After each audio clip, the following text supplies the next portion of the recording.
And of course, China was in a mess. The situation had become more and more serious. 중국 공산당이 어떻게 절정당이, 집권당이 됐는가? 그거는 저는 혁명 과정에서 그 중국 인민으로부터 지지를 얻었다고 생각을 합니다.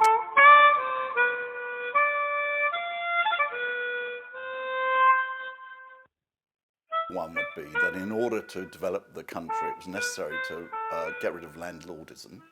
It was necessary to protect the borders of the country from foreign aggression. And it was necessary to develop industry. But there's a more fundamental reason. It's a question of national survival. And of course, China was in a mess. The situation had become more and more serious. It was becoming increasingly fragmented. It was invaded by the Europeans, Japanese, and so on. So you have this period of chaos, really, in China, broadly speaking, in the leading, all the way through the 20s, 30s, and leading up to and the war.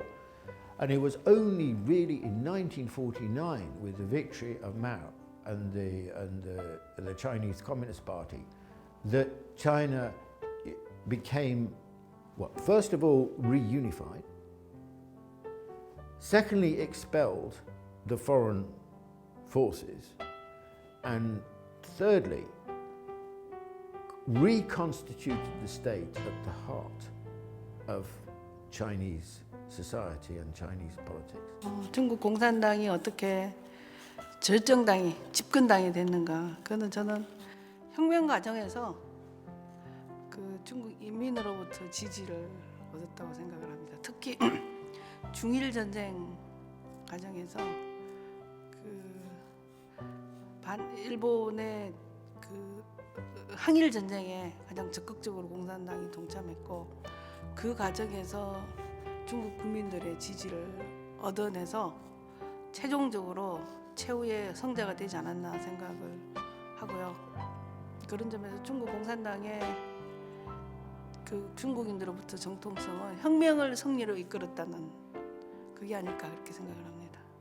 I think the clearest is actually in the struggle against Japan, which is of course the reason why the Chinese Communist Party came to power. The leaders of the Kuomintang cooperated de facto in the situation where they did not see the main thing as to defeat Japan. They deployed their troops against the communists. When Japan was defeated, they appointed collaborators to take over important positions of power. The leadership was entirely corrupt and in relations with the Kuomintang, and that was why it was thrown out.